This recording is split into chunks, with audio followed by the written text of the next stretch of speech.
제 개인적으로는 정말로 기대를 많이 하고 있었던 어쩔 수가 없다 얘기를 조금 해보도록 하겠습니다. 기대를 많이 해서 그런지 모르겠지만 실망도 그만큼 조금 크게 한 느낌이거든요 지금. 그래서 개인적으로 그다지 좋게 보지를 못해서 조금 안 좋은 말들을 많이 하게 될 것 같은데, 뭐 이것도 제 직업이 이런 거니까 이것도 뭐 어쩔 수가 없는 일이죠. 네, 그래서 일단 한 줄 평부터 간단하게 하고 가도록 하겠습니다. 네, 어쩔 수가 없다는 전혀 어쩔 수가 없지 않았다, 이게 저의 한 줄 평이 되겠고요. 자, 어쩔 수가 없다는 왜 어쩔 수가 없지 않았냐? 사실 박찬욱 감독님의 영화를 꾸준히 다 챙겨 봐오신 분들이라면은 좀 공감을 하실 거라고 생각을 하는데요. 그 감독님의 작품들은 어쩔 수가 없다라는 제목을 가진 이번 작품들보다도 오히려 더 예전 작품들이 훨씬 더 어쩔 수가 없는 그런 불가피한 상황을, 그런 불가항력의 상황을 훨씬 더 잘 연출을 해 오셨었습니다. 이거는 제가 예전에 올렸었던 영상을 뭐 시간이 되신다면 한번 참고를 해 주셔도 좋겠는데요. 박찬욱 감독의 영화에는 항상 금기가 나오죠. 뭐 잔혹한 폭력이 나오든지 아니면 금지된 사랑을 하든지 약간 그런 금지된 욕망을 다루는 그런 금기들이 항상 등장을 해 왔습니다. 그런데 감독님은 금기를 등장을 시키지만 절대로 그 금기 자체를 뭐 미화하거나 찬양하기 위해서 그 장치들을 등장시켰던 게 절대로 아니었습니다. 오히려 왜 그렇게까지 이 작품의 인물이 그런 금기를, 그 파멸이 예고되어 있는 그 금기를 선택할 수밖에 없었나? 그러니까 다시 말해서 구체적으로 어떤 점이 어쩔 수가 없었는지를 굉장히 극명하게 보여주기 위해서 그런 금기들을 역으로 이용을 해왔던 겁니다. 그래서 박찬욱의 인물들은요, 항상 뭐랄까요, 개인이 감당하기 힘든 수준의 그런 비극적인 상황에 자주 처하게 돼요. 그래서 그런 상황에 처하다 보니까 자신을 파멸로 이끌 것을 뻔히 알고 있지만 그럼에도 불구하고 그 금기를 선택할 수밖에 없는 그런 비극적인 상황에 처하게 되는 게 박찬욱 영화의 대부분의 플롯이었습니다. 그래서 관객들은요, 박찬욱 감독의 영화를 보다 보면은 나 같아도 저 사람, 저 인물의 상황이라면은 나 같아도 저런 금기를 선택하는 것 말고는 다른 방법이 없겠네, 정말 어쩔 수가 없네, 나 같아도 저렇게 심한 상황이면은 저 금기를 선택해서라도 어떻게든 내 상황을 고쳐가려고 했을 것 같다, 뭐 이런 감정을 갖게 만드는 게 박찬욱 감독의 영화였습니다. 그런 공감과 동변상련의 감정을 갖게 만들었었죠. 그래서 그런 장치들이 되게 충실하게 갖춰져 있었기 때문에 원래대로라면, 뭐 현실 세계에서라면은 어떤 사람이 금기를 어겼을 때에는 당연히 그 부도덕한 짓을 한 거에 대해서 윤리적인 비판이나 뭐 아니면 욕을 하던가 그런 감정이 들게 되잖아요. 그런데 박찬욱 감독 영화 속의 그런 금기들은요, 그런 논리적인 장치들을 굉장히 잘 마련을 해왔었기 때문에 오히려 그런 금기를 선택한 인물들이 야, 오죽하면 제가 저런 일을 하겠냐, 약간 이렇게 되는 거죠, 관객들의 태도가. 그래서 우리 관객들은 이 인물들을 되게 애잔하고 애처롭게 바라보게 됩니다. 자, 그렇기 때문에 여기에서 중요한 거는요, 관객들이 영화 속의 금기를 바라봤을 때, 목격을 했을 때, 저 사람은 저런 선택을 할 수밖에 없는 상황에 처해 있구나, 저건 정말로 어쩔 수가 없네 라는 이런 생각을 갖도록 만드는 게 박찬욱 영화의 핵심이었던 겁니다. 자, 그런데 이번 작품은요, 제목을 어쩔 수가 없다로 정해놓은 것과는 정반대로 오히려 전작들에 비해서 어쩔 수가 없는 그런 장치가, 그런 논리적인 기반이 전혀 보이지를 않습니다.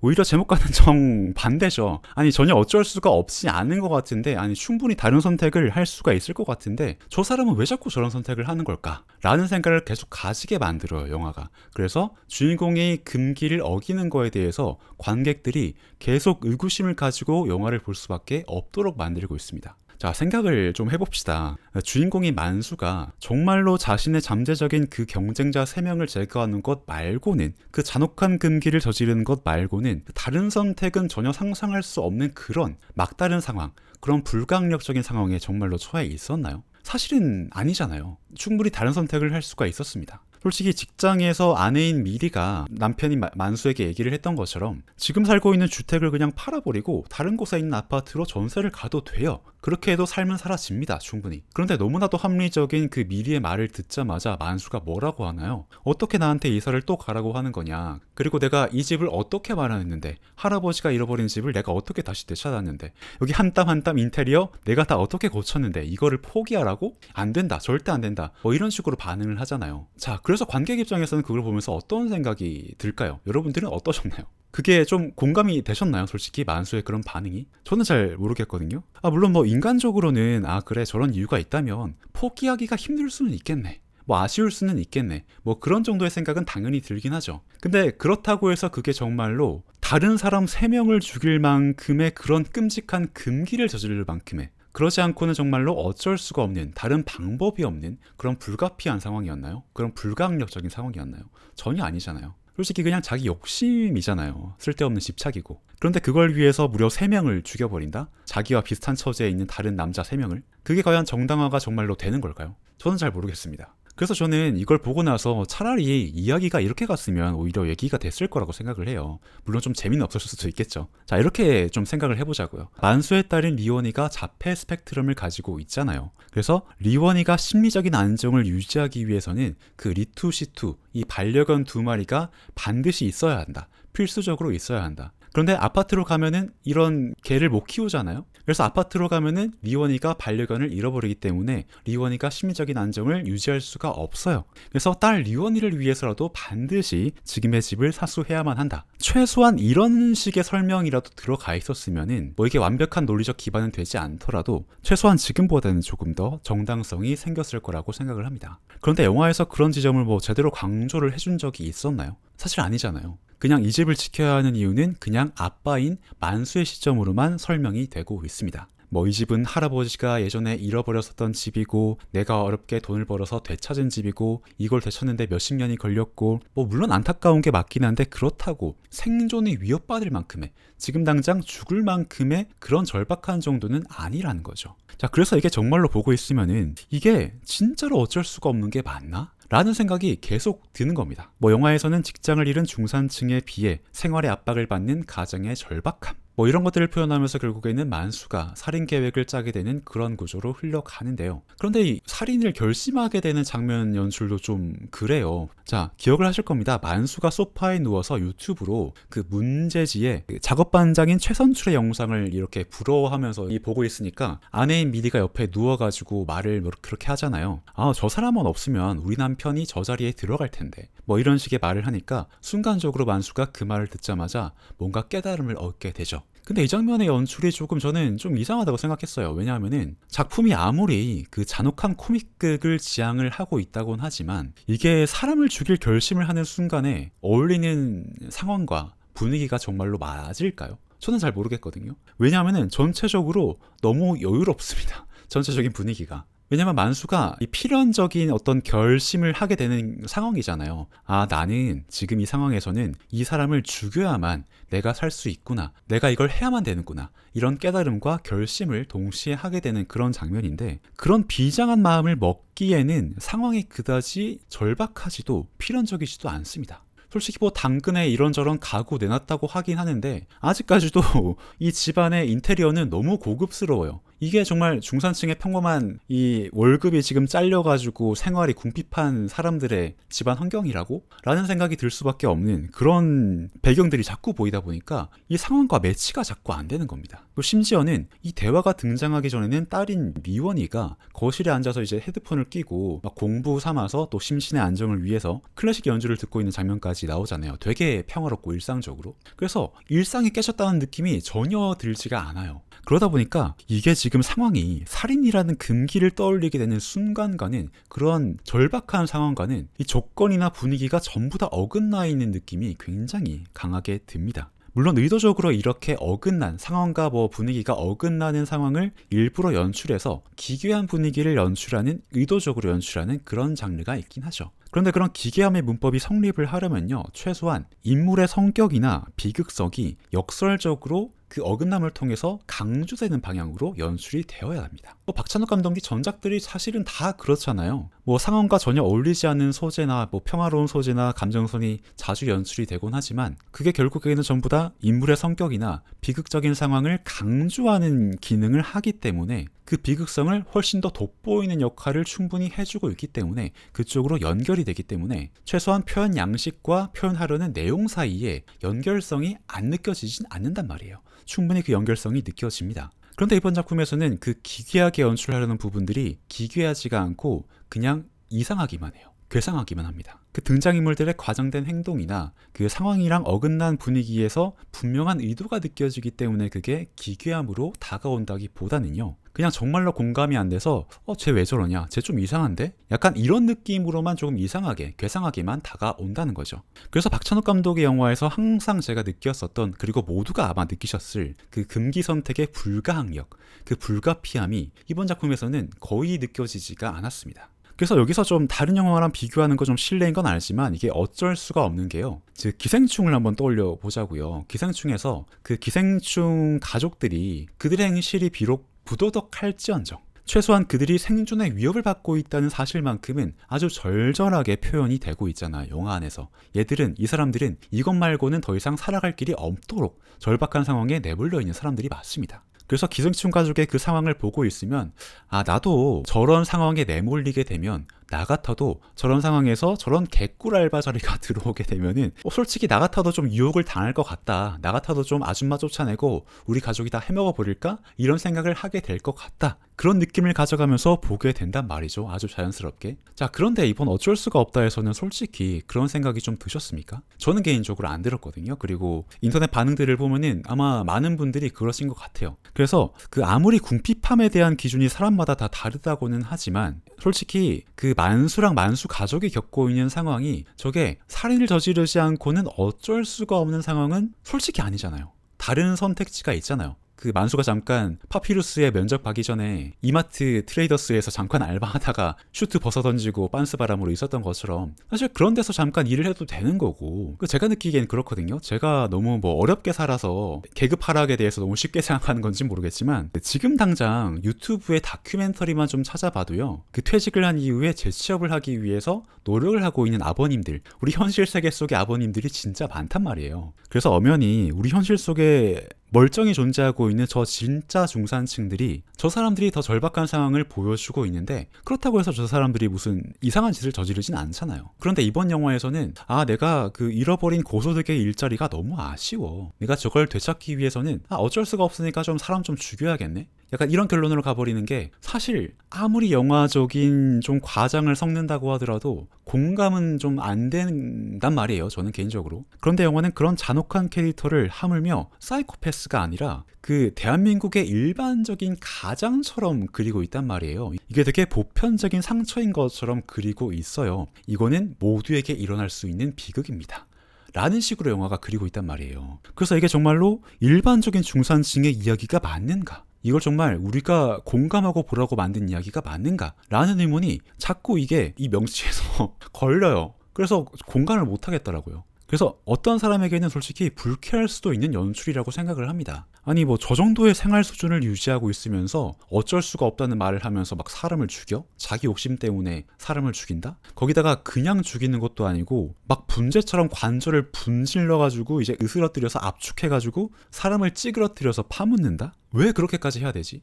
라는 생각이 계속 드는 거예요. 왜냐하면 제가 영상의 초반에서 말씀을 드렸잖아요. 그 박찬욱 감독의 영화에는 아무리 잔혹한 폭력이나 그 금지된 욕망이 등장을 하더라도 거기에는 반드시 해당 인물이 그 행동을 할 수밖에 없는 필연적인 이유가 설명이 충분히 됩니다. 그리고 어찌됐든 해당 인물이 금기를 어긴 건 명백한 사실이기 때문에 그 선택에 대한 처벌은 분명히 해당 인물에게 추후에라도 결과적으로 주어지게 되죠. 자, 그런데 이번 작품에서 만수가 결말에서도 금기를 어긴 것에 대한, 다른 사람을 죽인 것에 대한 처벌을 충분하게 받은 게 있나요? 물론 좀 더 근원적으로 따져보자면은 만수의 가족은 사실상 해체가 돼서 이제 껍데기만 남은 상태에 가깝게 됐기 때문에 결과적으로는 처벌을 받았다고 할 수도 있을 것 같아요. 근데 그게 정말로 만수의 이 부도덕성을 처벌하기에 정말로 충분한 처벌이 맞았냐? 라는 게 저는 가지고 있는 의문인 겁니다. 고시조의 시신을 그렇게까지 처리하도록 연출을 할 이유가 도대체 무엇이었을까? 그 잔혹한 연출은 관객들에게 그 폭력적인 충격이나 자극 이외에 도대체 어떤 효과를 주는 거였을까? 어떤 걸 의도했던 걸까?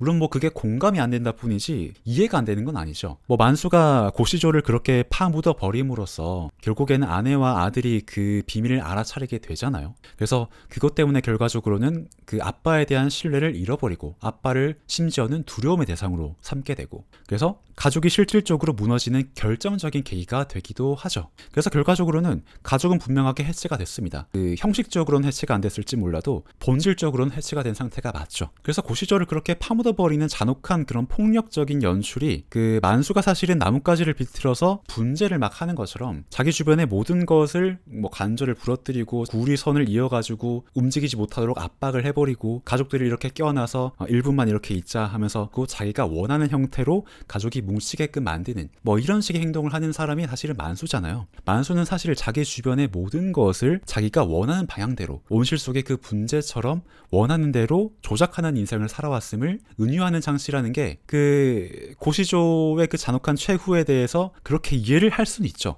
그건 알겠어요. 그 은유적인 기능이 있다는 건 이해는 하겠는데, 그 기능에 비해서 그 폭력이 주는 불쾌감이 저는 훨씬 더 심했다고 생각을 하거든요. 그래서 결과적으로는 이해는 되지만 공감은 되지 않는다면은 이거는 실패한 연출이 맞지 않나 라고 저는 개인적으로 생각을 하고 있습니다. 물론 제가 지금까지 계속 안 좋은 점만, 뭐 연출적으로 실패한 점만 계속 말씀드리고 있지만 안 좋은 점만 있었던 건 당연히 아니죠. 좋은 점도 분명히 있었습니다. 특히나 그 구본모를 살해하기 직전에 그 만수랑 범모랑 아라가 그 삼각 대립을 이루면서 약간 난장판을 일으키잖아요. 그 시퀀스 자체는 정말로 대단했다고 생각을 합니다. 뭐 그 장면만큼은 솔직히 박찬욱 감독 영화의 역대 필모그래피를 다 견주어 보더라도 솔직히 가장 뛰어난 블랙 코미디 시퀀스 중에 하나가 아닌가라고 저는 개인적으로 생각을 하고요. 그 장면을 보면서는 약간 이 정도의 기세가 이어진다면 이거는 명작의 반열에 또다시 오를 수 있다라고 생각을 했지만 결과적으로는 그렇지가 않았죠. 안타깝게도. 예, 그렇습니다. 하지만 어쨌든 그 장면만큼은 정말로 웃기면서도 비극적이고 또 잔혹하면서도 우스꽝스러운 그런 감정들이 굉장히 효과적으로 막 뒤섞여 있었는데, 솔직히 그 시퀀스라도 있었으니까 영화의 전체적인 비호감도가 저에게는, 최소한 저에게는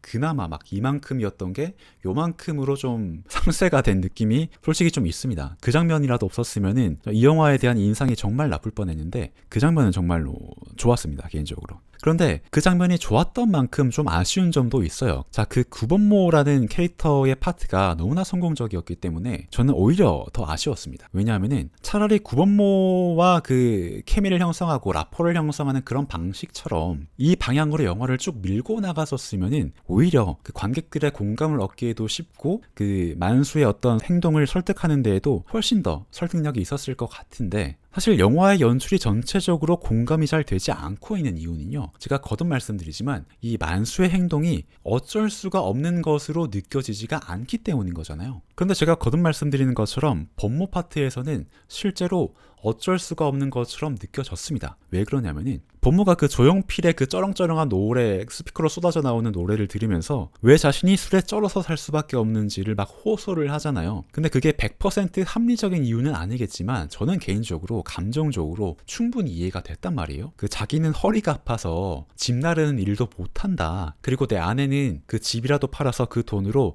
카페라도 차리라고 하지만 여기 장인어른 집이라서 이거 팔지도 못한다, 내 마음대로. 그래서 아내의 주장과는 다르게 카페도 사실은 못하는 거다. 거기다가 자기는 자기 인생의 25년을 이 종이에 쏟아부었기 때문에 내 영혼이 여기에 기우는 거는 이건 나도 어떻게 할 수가 없는 일이다. 이건 나의 거의 본능과도 같은 일이다. 라고 막 열변을 터면서 변호를 하잖아요. 자기 변호를 하는데 솔직히 저는 그 대목이 이 영화에서 가장 설득력이 있는 대목이었다고 생각을 합니다. 사실 논리적으로도 말이 되고 감정적으로도 호소력이 있어요. 왜냐하면 자기 일을 얼마나 자기가 사랑하는지에 대한 이야기인 거잖아요. 그리고 그 사랑하는 일을 접고 다른 일을 하려고 해도 자기 건강이 허락해주지 않는다 라고 하는데 거기다가 뭐라고 해요? 노력을 더 하라고 말을 할 수가 있을까요, 과연?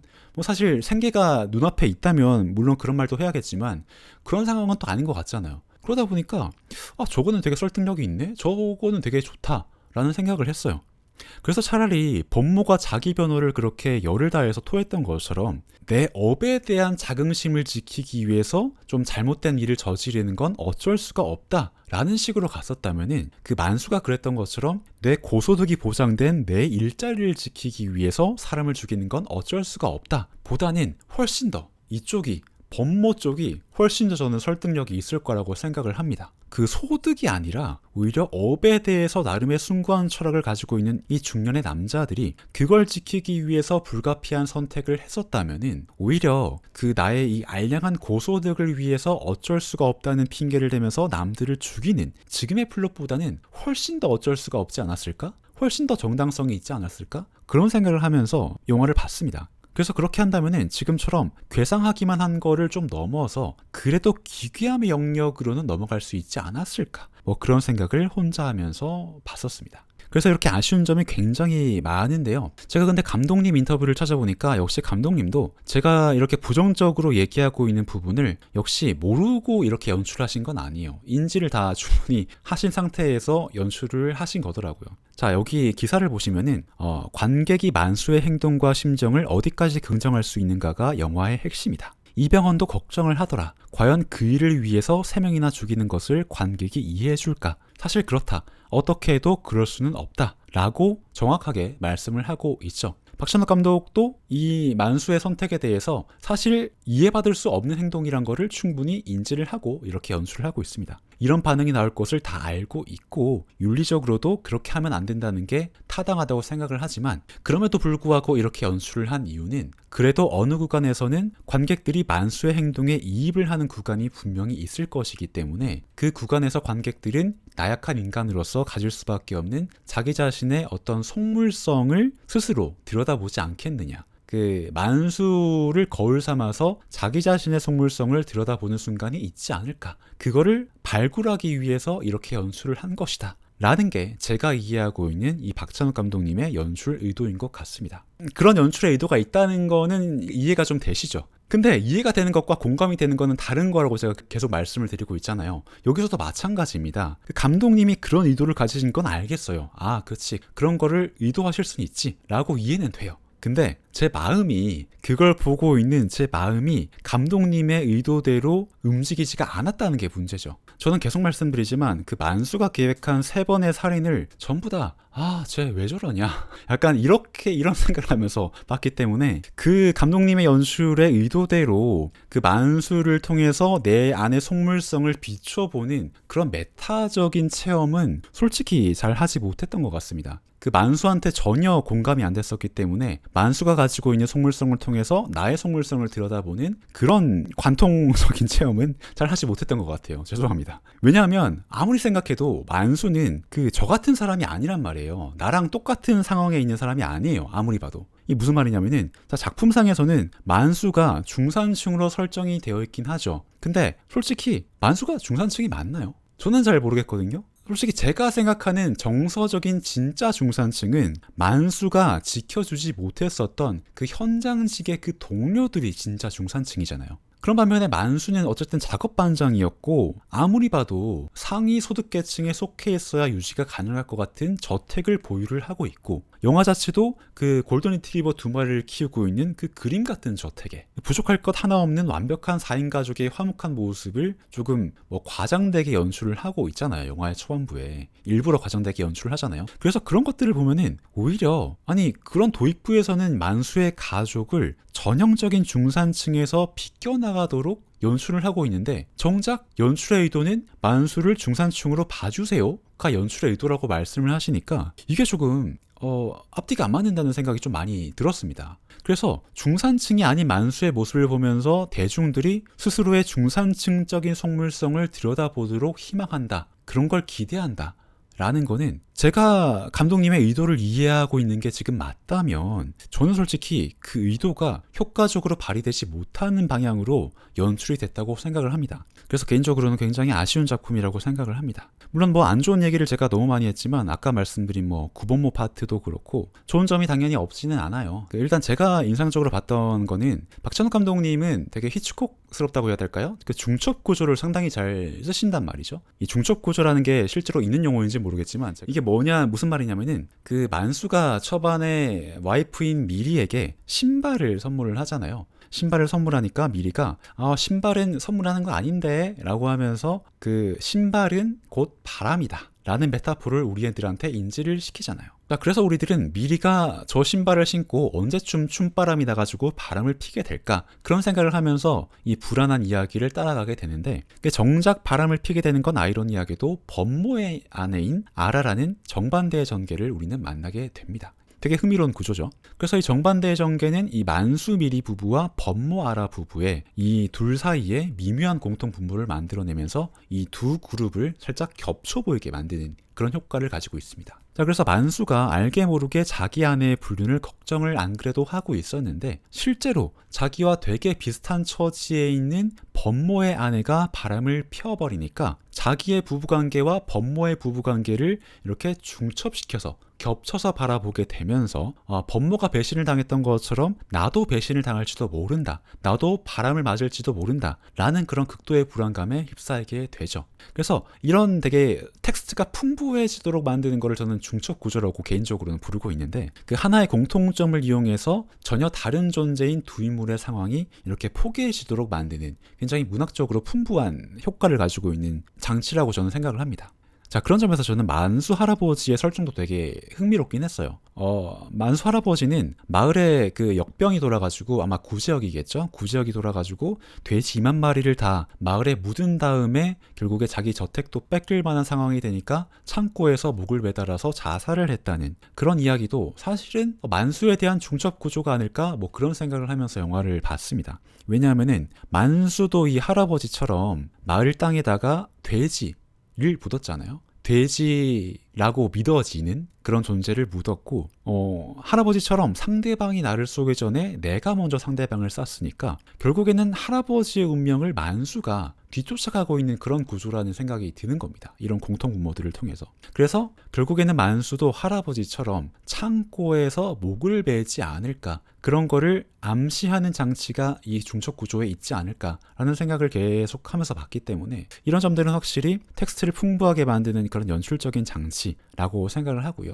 그리고 뭐 포스터에도 직접적으로 등장하는 소재가 있죠. 작품의 핵심적인 장치가 되는 배롱나무도 소재 발굴 자체와 활용 방식은 굉장히 훌륭하다고 생각을 합니다. 일단 배롱나무가 되게 특징적인 게요, 껍질이 없는 나무라고 합니다. 그래서 보통의 나무처럼 그 껍데기로 속살을 감추는 그런 역할을 하지를 못해요, 배롱나무는. 그런데 정확히 이런 특성이 만수와 미리의 관계가 가지고 있는 속성과 굉장히 동일하죠. 왜냐하면은 만수는 미리한테서 전화를 올 때 반드시 영상통화를 해서 지금 뭐 하고 있는지를 주변을 다 이렇게 비춰보면서 전부 다 숨김없이 공유를 합니다. 마치 껍질이 없는 것처럼. 그리고 또 무슨 일이 있어도 걸려온 전화는 꼭 받기로 약속을 사전에 한 것처럼, 왜냐하면 예전에 술을 너무 많이 마셨으니까 그 이후로는 무슨 일이 있어도 당신 전화는 내가 꼭 받을게 라고 아마 약속을 했겠죠, 사전에. 그래서 만수와 미리 사이에는 모든 걸 공유하고 모든 걸 숨김없이 드러내고 있는 배롱나무처럼 그 어떤 비밀도 없는 것처럼 보이는 관계예요.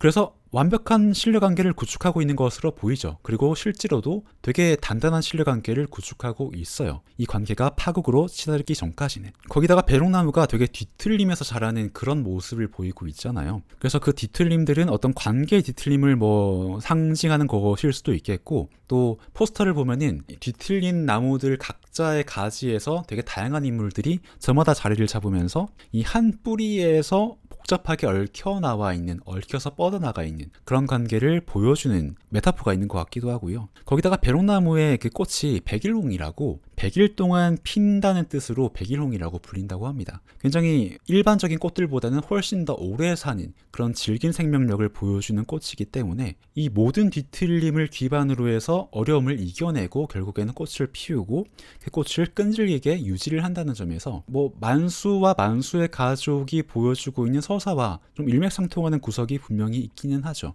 그런 지점에서 이 배롱나무와 백일홍이라는 소재는 확실히 영화의 전체적인 주제와 이야기를 정말 효과적으로 함축을 하고 있는 소재다. 그런 미장센적인 측면은 확실히 훌륭하긴 하다라는 생각을 하면서 봤습니다. 하지만 말씀드린 것처럼 이렇게 뭐 소재적으로 미장센적으로 좋은 점이 있는 건 분명하지만 결국에는 작품의 핵심이 되는 거는, 중심이 되는 거는 이야기이기 때문에 거기에서 설득력을 그다지 주지 못했기 때문에 저는 개인적으로 여러모로 좀 아쉬운 작품이 됐다고 생각을 하고요. 이게 참 어려운 문제 같습니다. 저는 개인적으로 헤어질 결심을 화양연화보다도 훨씬 더 뛰어난 영화라고 생각하거든요. 근데 진짜 필모그래피 P를 대표할 만한 작품을 만들어냈는데도 사실은 헤어질 결심이 200만 관객을 조금 넘겼잖아요. 그래서 흥행적으로는 상당히 아쉬운 모습을 보여줬었고, 그래서 그런 것들이 좀 고민이 되셨을 것 같아요. 그래서 그것보다는 조금 더 대중 친화적으로 쉬운 영화를 만들겠다는 말씀을 이번 영화 관련해서 인터뷰에서도 꾸준히 하고 계시는데, 그런데 좀 관객들에게 쉽게 다가가려고 하다 보니까 기존의 장점은 상당히 많이 사라진 것 같은 그런 모습이 보이고요. 또 결과적으로 쉽게 다가가려고 했지만 어쨌든 박찬욱 감독의 특성이 있기 때문에 애초에 쉬울 수가 없는 그런 구조로 또 영화가 만들어졌어요. 워낙 텍스트가 풍부하다 보니까, 뭐 제가 배롱나무도 말씀드리고 중첩 구조도 말씀드리고, 그래서 그런 것들이 있다 보니까 영화를 저처럼 심하게 좋아하고 많이 보지 않은 사람들은 이해하기 힘든 좀 텍스트가 분명히 포함되어 있습니다. 대중 친화적인 영화는 분명히 아니에요. 그러다 보니까 기존의 장점은 좀 사라졌는데 그렇다고 완벽하게 대중 친화적인 작품도 아니다.가 되다 보니까 스탠스가 좀 상당히 애매해진 게 아닌가 그런 생각을 좀 하고요. 거기다가 좀 작품을 보는 내내 되게 전위적인 그 카메라 무빙이나 뭐 이렇게 이 달리를 써가지고 샥 땡기는 뭐 그런 무빙샷들 많이 나오잖아요. 근데 보면서도 저기서 저 카메라 워킹을 할 필요가 없는데 왜 저기서 저렇게 화려한 카메라 움직임을 보여주시지? 라는 생각이 자꾸 들고, 또 편집도 되게 의도적으로 되게 불편하게 리듬이 탁탁 끊기는 그런 편집을 자주 보여주시는데, 그런 것들을 보면서 좀 전위적으로 꺾을 필요가 없는 구간에서도 또 꺾는 걸 보니까, 뭐 제가 이해를 못한 걸 있겠습니다만 뭐 그런 가능성이 크겠지만, 저런 걸 보면 오히려 대중들한테는 더 거부감이 생길 텐데 저런 연출이 자꾸 나오네 라는 생각을 하면서 또 혼자서 안타까워하면서 봤었습니다. 그래서 쉽게 가도 되는 구간, 그리고 쉽게 가야만 하는 구간에서는 쉽게 가는 게 좋은데, 약간 그런 것 같아요. 좀 굳이 재치를 부리지 않아도 되는 구간에서 재치를 꼭 부리니까 이게 조금 부담스럽게 느껴지는 느낌이 확실히 없지 않아 있습니다. 등장인물들의 감정선도 그래서 굉장히 기묘해지는 부분이 있어요. 저는 어떤 점이 좀 특히 좀 이상하게 느껴졌었냐면은, 아라가 그 범모를 총으로 쏜 다음에 그렇게 막 소리를 치잖아요. 그 쌓여있던 울분을 막 토해내면서 소리를 치는데, 문제는 실직 그 자체가 아니라 실직에 대처하는 과정이란 말이야, 자세란 말이야 라는 말을 막 울분을 쏟아내면서 던지잖아요. 저는 그 장면도 좋았는데 지나치게 재치가 있는 장면이라고 생각을 했습니다. 뭐냐면은 사실 이거는 부부간의 오해를 푸는 과정이거나 아니면 서로에게 화를 내는 대사잖아요. 근데 그런 말을 할 기회는 이전에도 충분히 있었을 거고, 사실은 훨씬 더 적합한 상황이 다른 타이밍이나 상황에 충분히 있었을 거라고 생각을 해요. 근데 하필이면 그런 말을 총을 맞아서, 그것도 자기한테 총을 맞아서 죽어가는 사람한테 그게 지금 할 말이 맞나? 라는 생각이 든단 말이죠. 그래서 이 부부싸움을 하는 과정에서 이런 대사가 나왔다면은 물론 너무 천편일률적인 연출이 맞겠죠. 하지만 그게 어울리는 클리셰가 분명히 있다고 저는 생각을 하거든요. 그래서 그 대사만큼은 조금 더 좀 천편일률적인 연출 안에 녹여내는 게 훨씬 더 좋았을 것 같은데, 재치 있어 버리면 오히려 더 좀 이상해지는 그런 장면에다가 재치 있을 필요가 없는 대사를 넣어버리니까 이게 좀 감정선이 여기서도 또 공감이 안 되네. 대사는 되게 기발한데 공감이 이상하게 안 되네. 약간 그런 생각을 계속하면서 봤었고요. 그래서 참 말을 하다 보면은 아쉬운 점이 너무 많아요. 그래도 관객의 한 명으로서 제가 이렇게 느꼈다는 거를 공유를 이 편집을 통해서 하고, 또 여기에다가 다른 분들이 댓글에다가 또 비슷한 생각을 아니면 또 다른 생각을 공유를 해 주시면은 그런 것들이, 이런 반응들이 모여가지고 어디에든 닿을 거라고 생각을 하니까, 제가 박찬욱 감독님 정말로 존경을 하고 있음에도 이런 이야기들을 좀 길게 해봤습니다. 자, 그래서 뭐 좀 어떻게 이거 너무 상심이 제가 개인적으로 팬으로서 크기 때문에 저도 속이 상합니다 지금. 그래서 개인적으로도 기대를 많이 한 작품을 이렇게 기운 빠지게 얘기를 하는 게 저도 좀 속이 상하는데요. 어떻게 마무리를 해야 될지 모르겠는데 어쩔 수가 있겠습니까? 그래도 또 응원을 하면서, 그래도 대가니까, 저는 대가라고 정말 생각하기 때문에 다음 작품을 또 기다려 보도록 하고요. 오늘 영상은 여기에서 마쳐보도록 하겠습니다.